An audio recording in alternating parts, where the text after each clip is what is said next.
నమస్తే, welcome to burning point. Telangana రాజకీయాలు ఆసక్తిగా మారుతున్నాయా? పార్లమెంట్ ఎన్నికలు ముంచుకొస్తూ ఉండడంతో పార్టీల స్ట్రాటజీలు మారనున్నాయా? వచ్చే లోక్సభ ఎన్నికలు ముఖ్యంగా బీఆర్ఎస్కు సంకటంగా పరిణమిస్తున్నాయా? కేంద్రం అధికారంలో ఉన్న పార్టీ ఒకటి, రాష్ట్రంలో పవర్లో ఉన్న పార్టీ మరొకటి. ఈ రెండింటి మధ్య బీఆర్ఎస్ పరిస్థితి ఏంటి? లోక్సభ ఎన్నికల్లో కమలం పార్టీతో కారు పార్టీ జతకడుతుందా? ఆ దిశగా బీఆర్ఎస్ ఆలోచనలు సాగుతాయా? తాజాగా వచ్చిన సి ఓటర్ సర్వే వెల్లడించిన అంశాలేంటి? లోక్సభ ఎన్నికల్లో అధికార కాంగ్రెస్ అమలు చేసే వ్యూహాలేంటి? తెలంగాణలో సార్వత్రిక సమరంలో ఎవరి ఎత్తుగడలేంటి?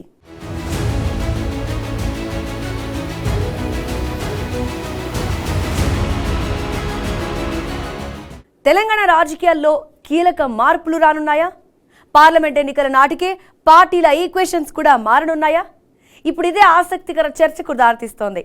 పార్లమెంట్ ఎన్నికలు మరికొద్ది నెలల్లోనే ఉండడంతో పార్టీల బలాబలాలపై చర్చ కూడా సాగుతోంది. తెలంగాణలో పార్లమెంట్ ఎన్నికలు కాంగ్రెస్తో పాటు బీఆర్ఎస్, బీజేపీలకు కూడా విషమ పరీక్షగానే మారనున్నాయి. లోక్సభ ఎన్నికలపై తాజా సర్వేలు ఏం చెప్తున్నాయి? అడకత్తెరలో పోకచక్కలాగా మారిన గులాబీ పార్టీ ఎన్నికల వేళ తీసుకోబోయే నిర్ణయం ఏంటి?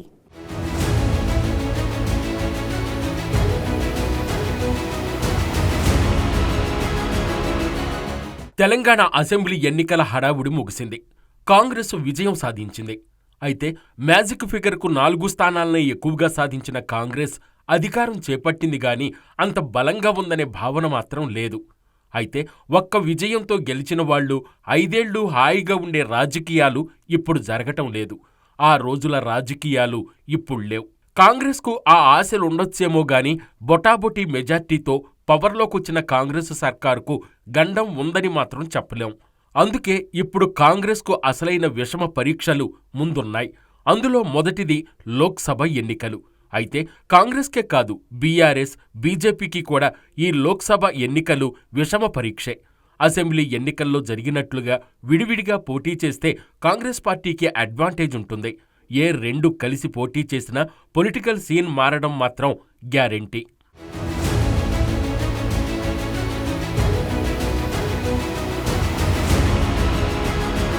లోక్సభ ఎన్నికల ప్రక్రియ ఫిబ్రవరిలో ప్రారంభమయ్యే అవకాశం ఉండడంతో సర్వే సంస్థలు ఇప్పటినుంచే తమ పని చేయడం ప్రారంభించాయి. విశ్వసనీయత సంపాదించుకున్న సంస్థల్లో ఒకటైన సి ఓటర్ తాజాగా ఓ సర్వేను ప్రకటించింది. తెలంగాణలో ఇప్పటికిప్పుడు లోక్సభ ఎన్నికలు జరిగితే బీజేపీకి 3 లోపు, బీఆర్ఎస్కు 4-5 సీట్లు వస్తాయని, కాంగ్రెస్కు 10+ సీట్లు వస్తాయని వెల్లడించింది.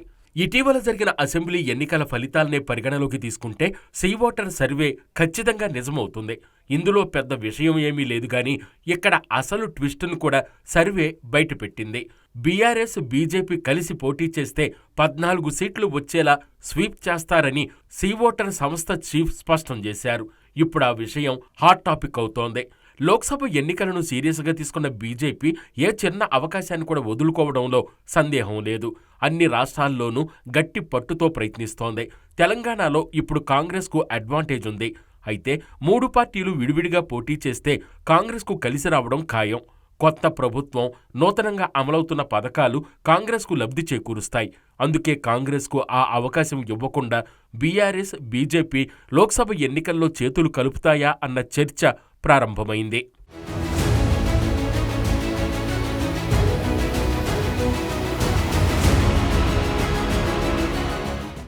అసెంబ్లీ ఎన్నికల దాకా సై అంటే సై అన్న బీఆర్ఎస్, బీజేపీలు ఇంత కొద్ది సమయంలోనే కలిసి పోటీ చేసే అవకాశం ఉందా?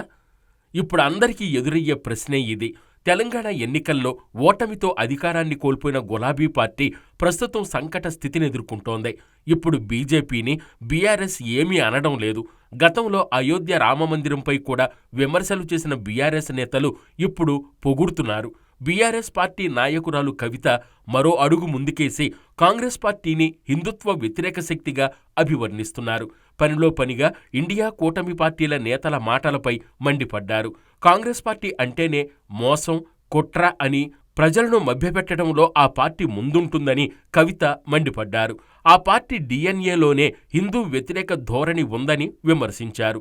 హిందీ మాట్లాడే రాష్ట్రాలను గోమూత్ర రాష్ట్రాలని డిఎంకే నేత హేళన చేసినప్పుడు రాహుల్ గాంధీ ఎందుకు మాట్లాడలేదని నిలదీశారు. ఇండియా కూటమిలో డిఎంకే కూడా ఉందని గుర్తు చేసిన కవిత, కూటమిలో కీలక పాత్ర పోషిస్తున్న కాంగ్రెస్ పార్టీ ఈ విషయంపై మౌనాన్ని ఆశ్రయించడాన్ని ప్రశ్నించారు. దేశాన్ని ఐక్యం చేయడానికి భారత్ జోడో యాత్ర చేశానని చెప్పుకుంటున్న రాహుల్ గాంధీ తమ మిత్రపక్షం నేతలు చేస్తున్న వ్యాఖ్యలపై పట్టనట్లు ఉంటున్నారని కవిత విమర్శించారు. కర్ణాటకలో కొనసాగుతున్న హిజాబ్ వివాదంపై కాంగ్రెస్ పార్టీ వైఖరిని రాహుల్ గాంధీ వెల్లడించాలని కూడా ఎమ్మెల్సీ కవిత డిమాండ్ చేశారు. Well, we are witnessing unfortunate statements from many political leaders in this country. All these leaders are in a process to gain certain votes from few section of people. They're making statement which will ultimately divide the country in ways which we cannot even imagine. For example, when parties talk about Sanatan Dharam, when parties talk about calling certain Hindi Patti states Gaumutra states, or when they talk about disrespecting the labor or not insulting the labor who work or clean toilets, etc., these statements should not be taken slightly. If Congress party, which is a major party of the alliance, and if Rahul Gandhi, who talks about Jodo Yatra, who talks about uniting the nation, if he has taken these statements seriously in the very beginning, when Sanatan Dharam was insulted, hurting many crores of people and their sentiments across India, Mr. Rahul Gandhi never reacted. If he would have reacted then they would not have made these statements. So a party which is a part of the major alliance is making statements, and the alliance head, or Mr. Rahul Gandhi, who is heading the whole thing, is not saying anything. He is answerable to the people of this nation. I call him Election Gandhi because he only works during election. I want to request Rahulji that Rahulji, MP election is closer, Lok Sabha election is coming up. Why don't you start answering the people at least now?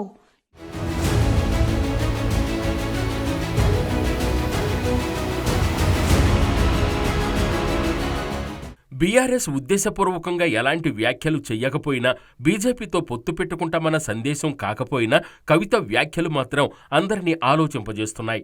తాము India కూటమి వైపు వెళ్లడం లేదనే సందేశం పంపడం కావచ్చని రాజకీయ వర్గాలు అంచనా వేస్తున్నాయి. గతంలో బీఆర్ఎస్ చీఫ్ కేసీఆర్ బీజేపీతో కలిసేందుకు ప్రయత్నించారని స్వయంగా ప్రధాని మోదీనే చెప్పారు. పార్టీని కాపాడుకోవాలంటే బీజేపీకి సన్నిహితం కాక తప్పదన్న భావన కేసీఆర్ గతంలోనే వ్యక్తం చేశారు. ఇప్పుడు అధికారం పోయింది. ఒకవేళ బీజేపీ హైకమాండ్ నుంచి ప్రతిపాదన వస్తే ఖచ్చితంగా పొత్తు పెట్టుకోక తప్పదన్న అంచనాలు ఉన్నాయి. బీజేపీ ఆలోచన ఎలా ఉందో మాత్రం తెలవడం లేదు. అసెంబ్లీ ఎన్నికల్లో సీట్ల సంఖ్య గతం కన్నా పెరిగాయి కాబట్టి బీఆర్ఎస్ అవసరం తమకు లేదనుకుంటుందా, లేక భవిష్యత్తును దృష్టిలో ఉంచుకుని గులాబీపై దృష్టి సారిస్తుందా అన్నది తెలియాల్సి ఉంది.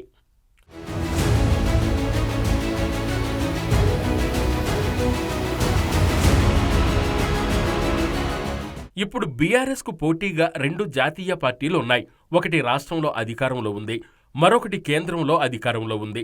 ఈ రెండు పార్టీలను కేసీఆర్ ఎదుర్కోవలసి ఉంది. కాంగ్రెస్ పార్టీ గత అనుభవాల కారణంగా ఖచ్చితంగా బీఆర్ఎస్ ఎమ్మెల్యేలను ఆకర్షిస్తుంది. ఇక బీజేపీ గురించి చెప్పాల్సిన పని లేదు. ఎంత బలమైన పార్టీ అయినా రెండు జాతీయ పార్టీలతో పోరాడడం అంటే కేసీఆర్కు బీఆర్ఎస్కు అంత తేలిక కాదు. ఎందుకంటే 10 ఏళ్ల పాటు అధికారంలో ఉండడం వల్ల అనేక రకాల ఆరోపణలు ఎదుర్కొంటూ వస్తోంది. కానీ ఇప్పుడు పవర్ పోయింది. ఇప్పుడు నిస్సహాయంగా చూస్తూ ఉండాల్సిందే. రాష్ట్ర ప్రభుత్వం గత బీఆర్ఎస్ హయాంలో జరిగిన అవకతవకలపై విచారణలు కొనసాగిస్తే బీఆర్ఎస్ నేతలకు కంగారు తప్పదు. అందుకే ఇప్పుడు ఏదో ఒక జాతీయ పార్టీతో కేసీఆర్ అవగాహనకు రావాల్సి ఉంటుందన్నది పరిశీలకుల అంచనా. అయితే నిన్న మొన్నటిదాకా జాతీయ రాజకీయాల్లో బీఆర్ఎస్కు 2 ఛాయిస్లున్నాయి. 2 పార్టీల్లో దేనితోనైనా కలిసే అవకాశం ఉంది. కానీ ఇప్పుడు తెలంగాణలో కాంగ్రెస్ అధికారంలోకి రావడం వల్ల ఆ పార్టీతో కలిసే అవకాశం లేదు. తెలంగాణలో కాంగ్రెస్నే ప్రధానంగా బీఆర్ఎస్ ఎదుర్కోవాల్సి ఉంటుంది.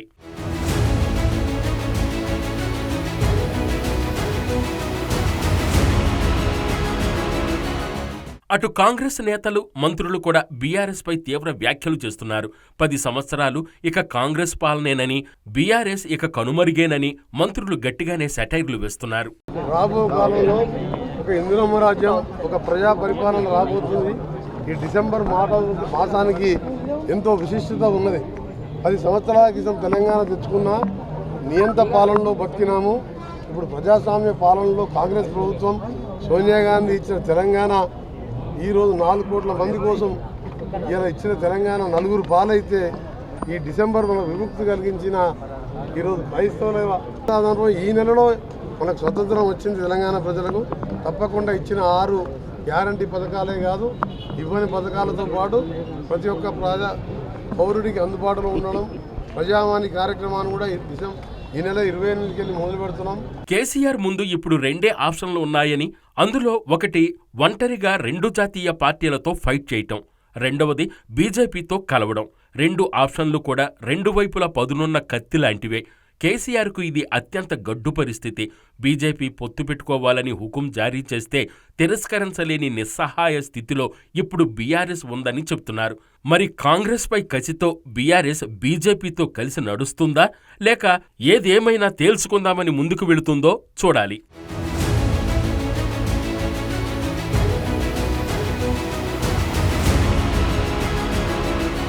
తెలంగాణలో పార్లమెంట్ ఎన్నికలపై బీజేపీ పూర్తి ధీమాతో ఉందా?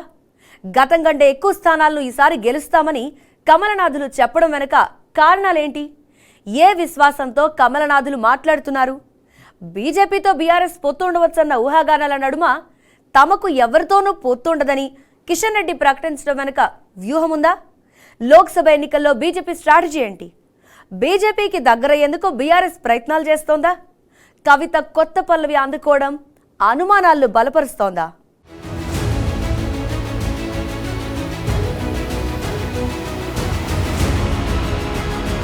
అసెంబ్లీ ఎన్నికల్లో ఎక్కువ సీట్లు రావడం, ఓట్ల శాతం పెరగడంతో బీజేపీ తెలంగాణపై పూర్తిస్థాయిలో దృష్టి పెట్టింది. రాష్ట్రంలోని 17 ఎంపీ స్థానాల్లో 12 స్థానాలపై భారతీయ జనతా పార్టీ ఫోకస్ పెట్టింది. పార్లమెంటు ఎన్నికలను ఈ మారు కమల్నాథులు కీలకంగా తీసుకున్నారు. 2019 పార్లమెంటు ఎన్నికల్లో తెలంగాణ నుండి 4 ఎంపీ స్థానాల్లో బీజేపీ అభ్యర్థులు విజయం సాధించారు. అయితే 2024 ఎన్నికల్లో తెలంగాణలోని 12 ఎంపీ స్థానాలను గెలుచుకోవాలని బీజేపీ లక్ష్యంగా పెట్టుకుంది. ఈ స్థానాల్లో విజయం కోసం ఆ పార్టీ ఫోకస్ పెట్టింది. ఇటీవలనే బీజేపీ ముఖ్య నేతలు సమావేశమయ్యారు. పార్లమెంటు ఎన్నికల్లో అనుసరించాల్సిన వ్యూహంపై చర్చించారు.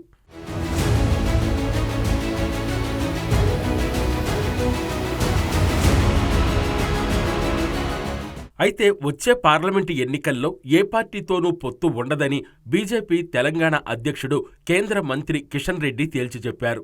ఈ ఏడాది నవంబర్లో జరిగే తెలంగాణ అసెంబ్లీ ఎన్నికల్లో జనసేన, బీజేపీ కలిసి పోటీ చేశాయి. బీజేపీ 111 అసెంబ్లీ స్థానాల్లో పోటీ చేసి 8 స్థానాల్లో గెలుపొందింది. జనసేన 8 స్థానాల్లో పోటీ చేసినా ఎక్కడా ఆశించిన ఓట్లను కూడా సాధించలేకపోయింది. అయితే ఆ దృష్టితోనే కిషన్ రెడ్డి అలాంటి వ్యాఖ్యలు చేసుంటారని భావిస్తున్నారు. తమకు అనుకూలమని భావిస్తున్న స్థానాలపై బీజేపీ కన్నేసింది. ఖమ్మం, నల్గొండ, వరంగల్, హైదరాబాద్, మహబూబాబాద్ స్థానాలపై బీజేపీ అంతగా ఫోకస్ పెట్టడం లేదు. మిగిలిన 12 పార్లమెంటు స్థానాలపై మాత్రం గురిపెట్టింది. సికింద్రాబాద్, ఆదిలాబాద్, నిజామాబాద్, కరీంనగర్ పార్లమెంటు స్థానాల్లో 2019 పార్లమెంటు ఎన్నికల్లో బీజేపీ అభ్యర్థులు విజయం సాధించారు. సికింద్రాబాద్ నుండి జి కిషన్ రెడ్డి, ఆదిలాబాద్ నుండి సోయం బాపురావు, నిజామాబాద్ నుండి ధర్మపురి అరవింద్, కరీంనగర్ నుండి బండి సంజయ్ విజయం సాధించారు. వచ్చే ఎన్నికల్లో ఈ స్థానాల్లో ఈ అభ్యర్థులే బరిలోకి దిగే అవకాశం ఉంది.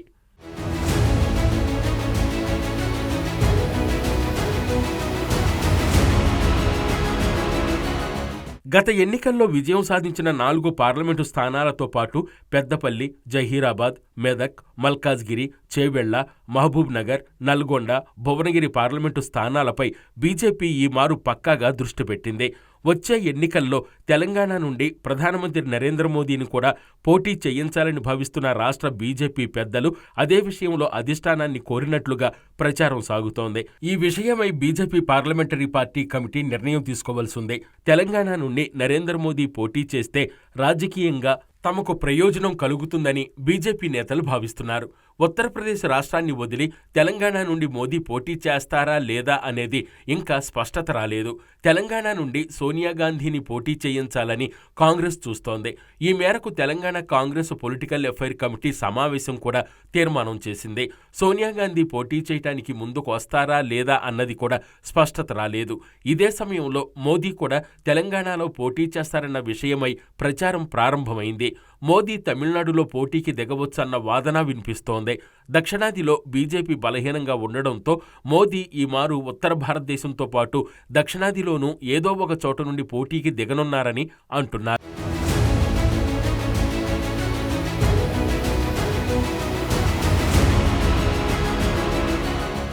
2018 తెలంగాణ అసెంబ్లీ ఎన్నికల్లో బీజేపీ ఒక అసెంబ్లీ స్థానాన్ని గెలుచుకుంది. 2023 తెలంగాణ అసెంబ్లీ ఎన్నికల్లో బీజేపీ 8 అసెంబ్లీ స్థానాలను గెలుచుకుంది.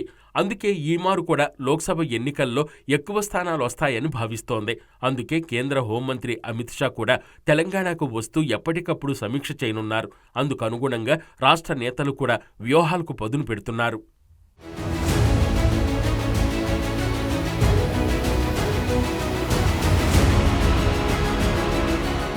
మరోవైపు బీఆర్ఎస్ కూడా లోక్సభ ఎన్నికపై పూర్తిస్థాయిలో దృష్టి పెట్టి వ్యూహాలకు పదును పెడుతోంది.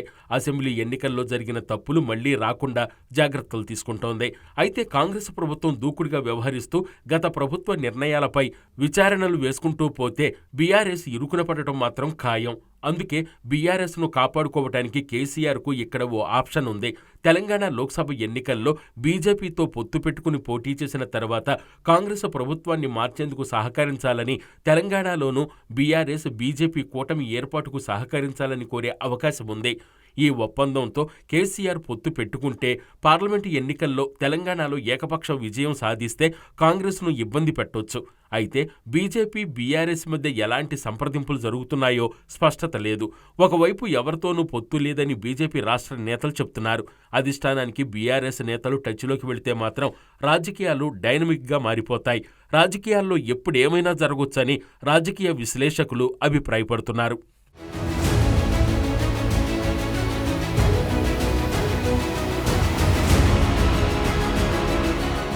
అయోధ్య రామాలయం అంశంలోనూ గత వైఖరికి భిన్నంగా బీఆర్ఎస్ నేతలు స్పందిస్తున్నారు. బీఆర్ఎస్ ఎమ్మెల్సీ కవిత కూడా తాజాగా కాంగ్రెస్ను టార్గెట్ చేస్తూ హిందుత్వానికి అనుకూలంగా ట్వీట్లు చేస్తున్నారు. కవిత కొత్త పల్లవి అందుకోవటం కమలానికి దగ్గరగా జరిగేందుకేనన్న చర్చ జరుగుతోంది. అటు బీఆర్ఎస్ వర్కింగ్ ప్రెసిడెంట్ కేటీఆర్ కూడా పార్టీ శ్రేణులకు ధైర్యం చెప్తూ పర్యటనలు ప్రారంభించారు. లోక్సభ ఎన్నికల్లో ఎవరికి సీట్లు కేటాయించాలన్న దానిపైన చర్చలు, సమీక్షలు నిర్వహిస్తున్నారు. లోక్సభలో బీఆర్ఎస్ తడాకా చూపెడుతుందని ధీమా వ్యక్తం చేస్తున్నారు.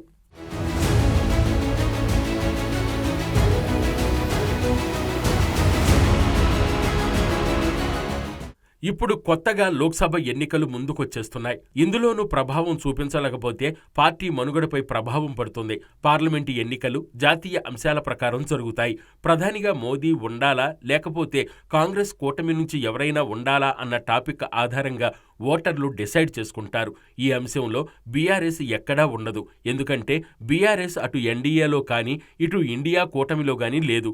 బీఆర్ఎస్కు లోక్సభ సీట్లు ఇవ్వడం వల్ల ఏం ప్రయోజనం అని అనుకుంటే మొదటికే మోసం వస్తుంది. జాతీయ పార్టీల నేతలైతే తెలంగాణ కోసం కొట్లాడరని, తామే పార్లమెంట్లో తెలంగాణకు రక్ష అని ప్రజలను నమ్మించాల్సి ఉంటుంది. కానీ అసెంబ్లీ ఎన్నికల్లోనే నమ్మలేదు. ఇక పార్లమెంటు ఎన్నికలకు నమ్ముతారా అన్న టెన్షన్ సహజంగానే ఉంటుంది. ఇలాంటి పరిస్థితుల్లో బీఆర్ఎస్ ఎలాంటి నిర్ణయాలు తీసుకుంటుందన్నది ఆసక్తికరంగా మారింది. బీజేపీకి తెలంగాణలో 17% వరకు ఓట్లు వచ్చాయి. ఇది చిన్న విషయం కాదు. పార్లమెంటు ఎన్నికలు వచ్చేసరికి ఆ పార్టీకి మోదీ ఇమేజ్ తోడవుతుంది. కాంగ్రెస్కు అధికార పార్టీ ఇమేజ్ ఉంటుంది. ఈ రెండు పార్టీల మధ్య బీఆర్ఎస్ నలిగిపోవడానికే ఎక్కువ అవకాశం ఉంది. గతంలో సారు, కారు, 16 అని టార్గెట్ పెట్టుకున్నారు. ఈసారి ఆ మాట కూడా చెప్పలేని పరిస్థితి ఉంది.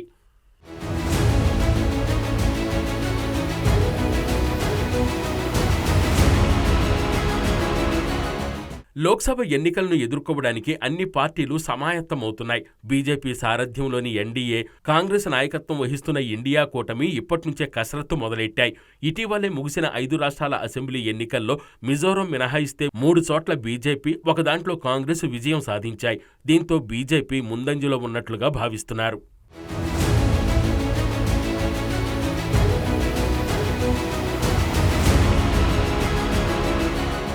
తెలంగాణలో పార్లమెంట్ ఎన్నికల్లో కాంగ్రెస్ వ్యూహమేంటి? రేవంత్ ప్రభుత్వానికి లోక్సభ ఎన్నికలు సవాలుగా నిలవనున్నాయా? పార్లమెంట్ ఎన్నికల్లో గెలిస్తేనే కాంగ్రెస్ ప్రభుత్వానికి ఢోకా లేకుండా ఉంటుందా? తెలంగాణ రాజకీయాల్లో ఏం జరుగుతోంది?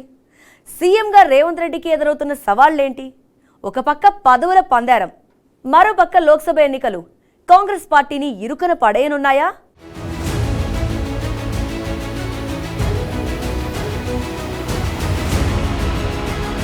తెలంగాణ అసెంబ్లీ ఎన్నికల్లో సాధించిన విజయంతో ఉత్సాహంతో ఉన్న కాంగ్రెస్ పార్టీకి లోక్సభ ఎన్నికల్లోనూ అత్యధిక సీట్లు లభిస్తాయని ఒపీనియన్ పోల్స్ వెల్లడిస్తున్నాయి.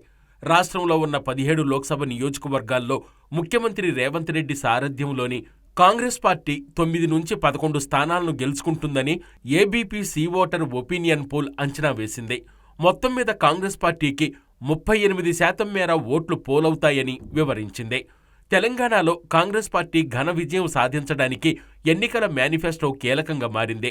మహిళలకు ఉచిత బస్సు ప్రయాణం, ప్రతి ఇంటికి 250 యూనిట్ల వరకు ఉచిత విద్యుత్ వంటి 6 గ్యారంటీలు కాంగ్రెస్ విజయానికి బాటలు వేశాయి. మొదట ఈ గ్యారంటీలను ప్రకటించింది కర్ణాటకలో. కర్ణాటక అసెంబ్లీ ఎన్నికల మేనిఫెస్టోలో పొందుపరిచిన ఈ ఫార్ములా తెలంగాణలో సక్సెస్ అయ్యింది. పార్టీకి అధికారాన్ని అప్పగించింది. ఇప్పుడు ఆ ఫార్ములా తెలంగాణలో కాంగ్రెస్ పార్టీకి మరింత ప్రజాదరణను తెచ్చిపెట్టినట్లు కనిపిస్తోంది. అందుకే లోక్సభ ఎన్నికల నాటికి పథకాలు అమలు చేసి ఎన్నికలకు వెళ్లాలనుకుంటున్నారు.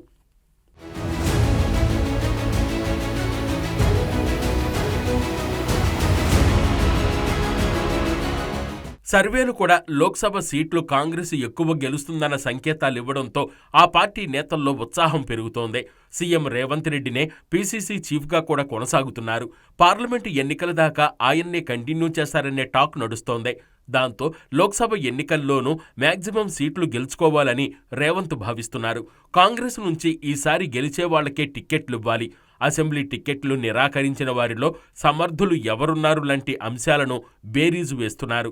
అంతేకాదు, రాష్ట్రంలో పార్లమెంటు ఎన్నికల నాటికి తామిచ్చిన 6 గ్యారంటీలను అమలు చేస్తే ఇక కాంగ్రెస్ పార్టీకి తిరుగుండదని భావిస్తున్నారు సీఎం రేవంత్ రెడ్డి.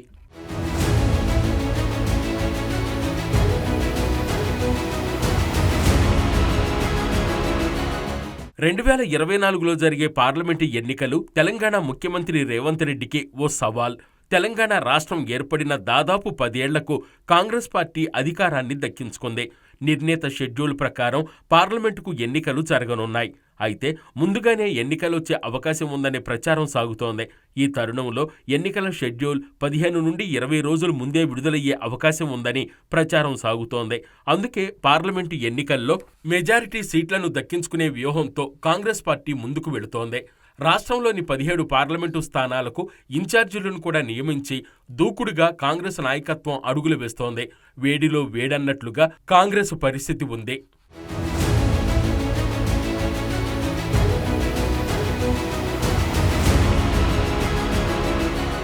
2019 పార్లమెంటు ఎన్నికల్లో తెలంగాణ రాష్ట్రం నుండి కాంగ్రెస్ పార్టీ 3 లోక్సభ స్థానాల్లో విజయం సాధించింది. ఈ ఎన్నికల్లో 4 స్థానాల్లో బీజేపీ గెలుపొందింది.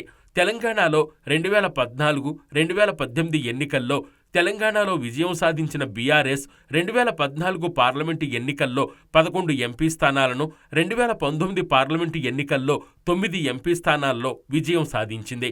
ఈ దఫా గతంలో సాధించిన ఎంపీ స్థానాల కంటే ఎక్కువ స్థానాల్లో గెలుపొందాలని ఆ పార్టీ వ్యూహంతో ముందుకెళుతోంది. తెలంగాణలో అధికారాన్ని కోల్పోవడంతో పార్లమెంటు ఎన్నికలపై బీఆర్ఎస్ అధినేత కేసీఆర్ ఫోకస్ పెట్టారు.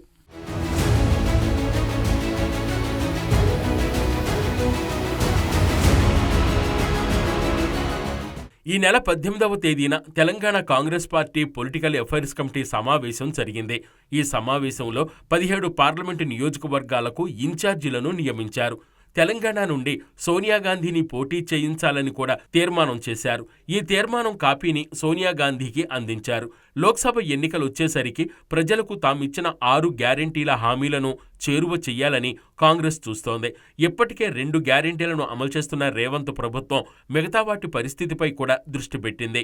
అయితే కాంగ్రెస్ పార్టీ ఇచ్చిన హామీలు అమలు చేయాలంటే ఏడాదికి కనీసం 60,000 కోట్లు ఖర్చవుతుంది.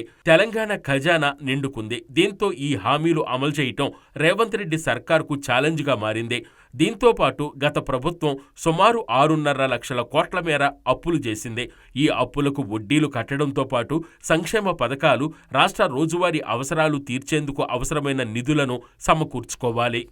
మరోవైపు ఎన్నికల ముందు ఇచ్చిన హామీలను అమలు చేసేందుకు అవసరమైన నిధుల కోసం వనరులను తెచ్చుకోవాలి. దర్మిలా గత ప్రభుత్వం ఏం చేసిందనే విషయమై ప్రజలకు వివరించేందుకు ఆర్థిక పరిస్థితి, విద్యుత్తుపై కాంగ్రెసు సర్కార్ శ్వేతపత్రం విడుదల చేసింది. శ్వేతపత్రాల ద్వారా బీఆర్ఎస్ సర్కార్ ఏం చేసిందనే విషయాలను ప్రజలకు వివరించేందుకు కాంగ్రెస్ ప్రయత్నించింది. గత సర్కార్ విధానాలను అసెంబ్లీ వేదికగా ఎండగట్టే ప్రయత్నం చేసింది. ఇలా బీఆర్ఎస్ వైఫల్యాలను ఎండగడుతూ అసెంబ్లీ ఎన్నికల సమయంలో ఇచ్చిన హామీలను వచ్చే ఏడాది పార్లమెంటు ఎన్నికల సమయం నాటికి అమలు చేయాలి. 100 రోజుల్లోనే 6 గ్యారెంటీలను అమలు చేస్తామని సీఎం రేవంత్ రెడ్డి ప్రకటించారు. పార్లమెంటు ఎన్నికల నాటికి ఈ 6 గ్యారెంటీలు టేకాఫ్ అయితే ఆ ప్రభావం పార్లమెంటు ఎన్నికల్లో కాంగ్రెస్ పార్టీకి సానుకూల ఫలితాలు వచ్చేందుకు దోహదపడే అవకాశం ఉందని రాజకీయ విశ్లేషకులు భావిస్తున్నారు.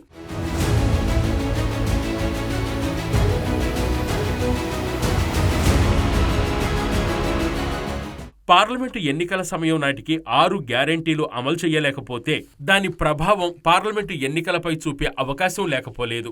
మరోవైపు జీహెచ్ఎంసీ పరిధిలోని అసెంబ్లీ సీట్లలో కాంగ్రెస్ ఒక్క స్థానంలో కూడా విజయం సాధించలేదు. దీంతో జీహెచ్ఎంసీ పరిధిలోని పార్లమెంటు స్థానాల్లో విజయం సాధించడానికి వ్యూహాన్ని మొదలుపెట్టింది. ముఖ్యమంత్రిగా బాధ్యతలు చేపట్టిన తర్వాత హైదరాబాద్ అభివృద్ధిపై సీఎం రేవంత్ రెడ్డి ప్రజాప్రతినిధులతో సమావేశం నిర్వహించారు. ప్రత్యామ్నాయ మార్గాలను సూచించాలని సీఎం సూచించారు. ముఖ్యమంత్రిగా బాధ్యతలు చేపట్టి కుదురుకోక ముందే పార్లమెంటు ఎన్నికలు రేవంత్ రెడ్డికి సవాలు విసురుతున్నాయి. పార్లమెంటు ఎన్నికల్లో కాంగ్రెస్ పార్టీకి మెరుగైన సీట్లు దక్కకపోతే ముఖ్యమంత్రికి రాజకీయంగా ఇబ్బందులొచ్చే అవకాశం లేకపోలేదు. మరోపక్క అసలే బొటాబొట్టి మెజార్టీతోనే ప్రభుత్వం ఏర్పడటంతో ఎప్పుడు ప్రత్యర్థి పార్టీల నుంచి ఏ ప్రమాదం ముంచుకొస్తుందో చెప్పలేని పరిస్థితి ఉంది.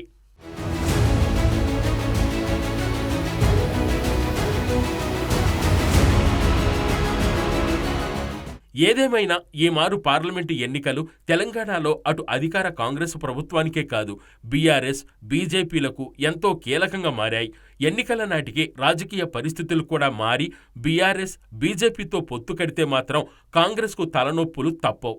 ఏమైనా అసెంబ్లీ ఎన్నికల వేళ నడిచిన రసవత్తర రాజకీయాలు ఈసారి పార్లమెంటు ఎన్నికల్లో కూడా చోటు చేసుకోనున్నాయి. 2 జాతీయ పార్టీల మధ్య చిక్కుకుని బీఆర్ఎస్ మాత్రం అడకత్తెరలో పోకచెక్కగా మారింది.